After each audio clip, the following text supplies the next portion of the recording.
देखिए, अभी आपको पिछले टर्म पर बताया गया था गति। गति में गति क्या है? गति की स्थितियां होती हैं समय के साथ वस्तु की स्थिति में परिवर्तन। समय के साथ वस्तु की स्थिति में जब परिवर्तन होता है तो उसे गति कहते हैं। गति के प्रकार में पहली गति है आपकी, जब प्रकार आप करेंगे तो पहली गति है एक समान गति। एक समान गति, एक समान गति क्या होती है? जब कोई वस्तु, जब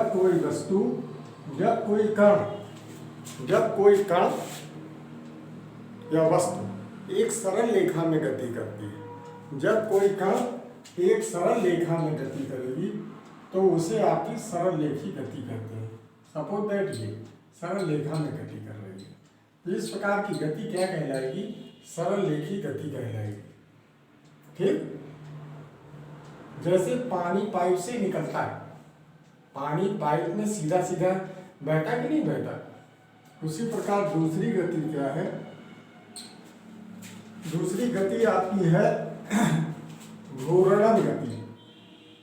घूर्णन गति, घूर्णन गति क्या है?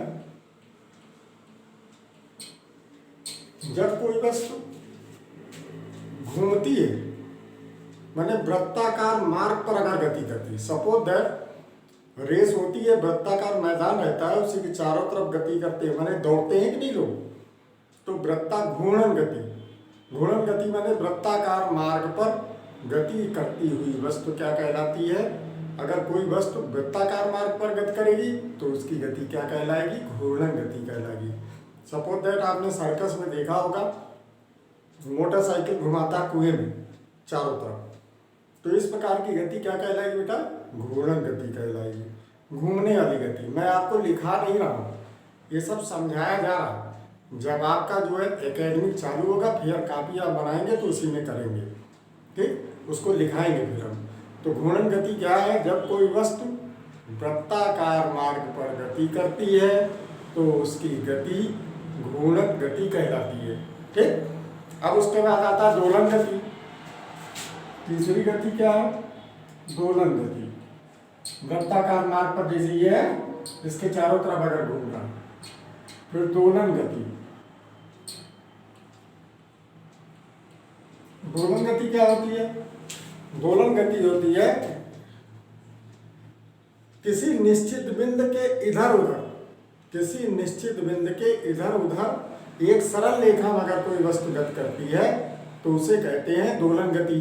जैसे आपने देखा होगा पेंडुलम की घड़ी, पेंडुलम वाली घड़ी जो होती है वो इस तरीके से होती है। ये इसका स्थिर पेंडुलम का स्थिर भाग है इधर और इधर, और ये पेंडुलम का बीच का भाग है। तो जितना इधर आएगी उतना इधर भी जाएगी।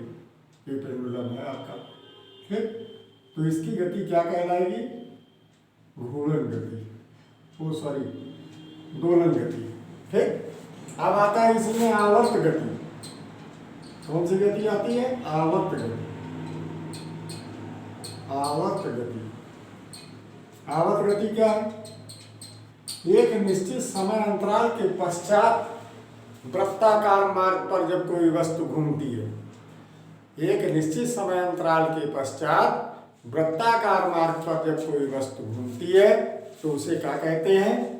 आवर्त गति कहते हैं। जैसे आपने देखा होगा पृथ्वी के चारों ओर चंद्रमा जो घूमता है, तो चंद्रमा की गति पृथ्वी के चारों ओर जो होता है एक निश्चित समय अंतराल के बाद होता है, 365 से कुछ दिनों बाद आता है। इसी प्रकार ये गति क्या कहलाई बेटा? आवर्त गति कहलाई। तो गति के टॉपिक में आपका ये इतनी गतियां आपकी होती है। अब उसके पश्चात आपका देखेंगे आप गति के पश्चात चाल।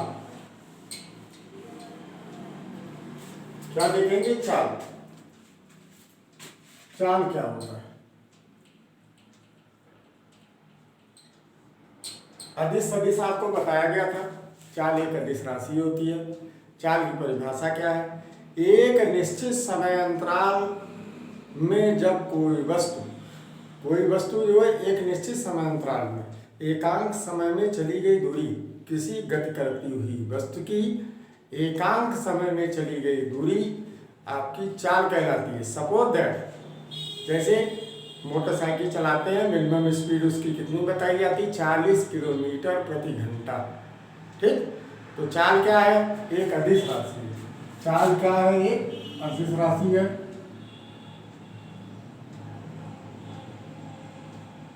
चाल बराबर होता है दूरी बटे समय। मात्रक कैसे निकाला जाता है? चाल का मात्रक, दूरी किससे नापेंगे आप? मीटर में। मात्रक याद नहीं किया जाता, निकाला जाता है। समय का मात्रक क्या होता है? सेकंड। ये बटे का चिन्ह सेकंड। तो चाल का मात्रक क्या हो गया? मीटर प्रति सेकंड। इसके पश्चात क्या? चाल के प्रकार।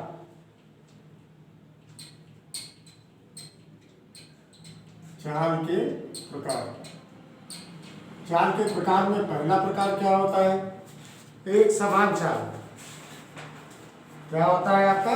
एक समान चाल।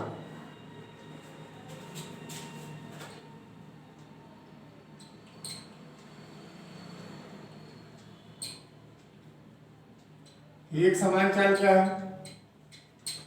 निश्चित समांतराल में, जब निश्चित समांतराल में यदि कोई वस्तु समान समांतराल में, यदि कोई वस्तु समान समांतराल में समान दूरियां तय करे तो उसकी चाल क्या कहलाएगी? आपकी एक समान चाल कहलाएगी।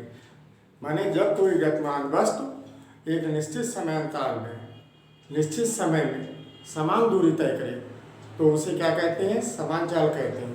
अब असमान चाल क्या है? दूसरा क्या? असमान चाल। असमान चाल क्या कहलाती है? जब कोई गतिमान वस्तु समान समय अंतराल में अलग अलग दूरियां तय करे। जब कोई गतिमान वस्तु समान समय अंतराल में भिन्न भिन्न दूरियां तय करे तो उसकी चाल क्या कहलाएगी? असमान चाल कहलाएगी। ठीक है। अब उसके बाद तीसरा पॉइंट है आपका औसत चाल। क्या कहलाएगा? औसत चाल।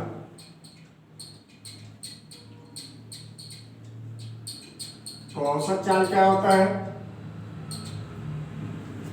गतिमान वस्तु द्वारा चली गई कुल दूरी और कुल समय, गतिमान वस्तु द्वारा चली गई कुल दूरी और कुल समय का जो अनुपात होगा उसे कहेंगे हम औसत चाल। औसत चाल बराबर होगा कुल दूरी बटे कुल समय, कुल दूरी बटे कुल समय। तो औसत चाल क्या होता है? गतिमान वस्तु द्वारा चली गई कुल दूरी और कुल समय का अनुपात औसत चाल कहलाता है। फिर आपका आता है चौथा नंबर तात्क्षणिक चाल। तात्क्षणिक, ये चाल क्या होता है? क्षणिक शब्द से ही आप पकड़िए इसको।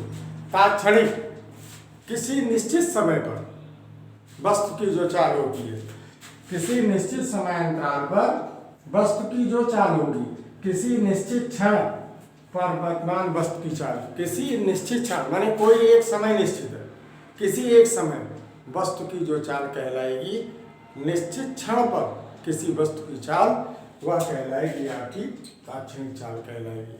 ठीक। अब इसी प्रकार क्या है, ये थ्योरिकल टॉपिक था जो आपको पढ़ाया जा रहा है। इसके पश्चात आपको जो थ्योरी लिखाई जाएगी फिर आपको लर्न करना पड़ेगा।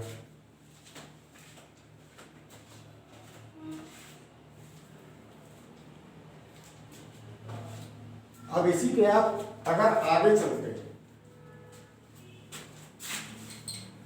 तो आ जाता है एक समान वेग। वेग क्या होता है?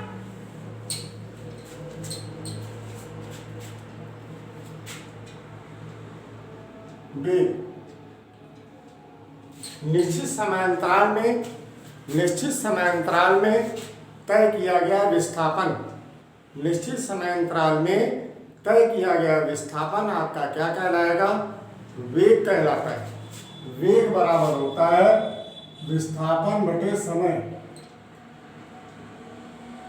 वेग बराबर विस्थापन बटे समय।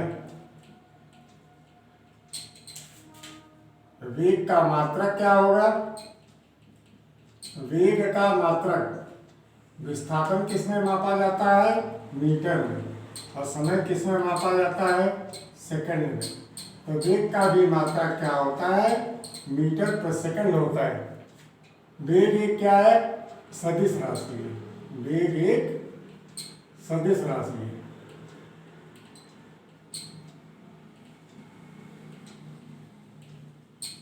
अब प्रकार इसके क्या होते हैं?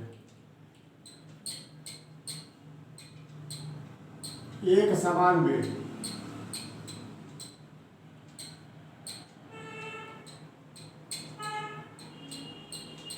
अंतर क्या देश है इसका? एक समान वेग क्या होता है? यदि कोई वस्तु निश्चित दिशा में, यदि कोई वस्तु निश्चित दिशा में समय के साथ विस्थापित हो रही है तो उसकी चाल क्या होगी? एक समान वेग कहलाएगा। यदि कोई वस्तु, गतिशील वस्तु निश्चित दिशा में समान समय में, यदि कोई गतिमान वस्तु निश्चित दिशा में समान समय में समान विस्थापन तय करेगा। इसमें क्या था? चाल में क्या था? दूरी। इसमें क्या है? निश्चित दिशा में समान समय में समान विस्थापन अगर तय करे तो उसका वेग क्या कहलाएगा? एक समान वेग कहलाएगा। दूसरा क्या है? असमान वेग। असमान वेग क्या है? जब कोई गतिमान वस्तु एक निश्चित दिशा में समान समय में अलग अलग विस्थापन तय करे, अलग अलग विस्थापन तय करेगा तो उसे कहेंगे हम असमान वेग कहा जाएगा। असमान वेग हो गया। अब उसके बाद आएगा औसत वेग।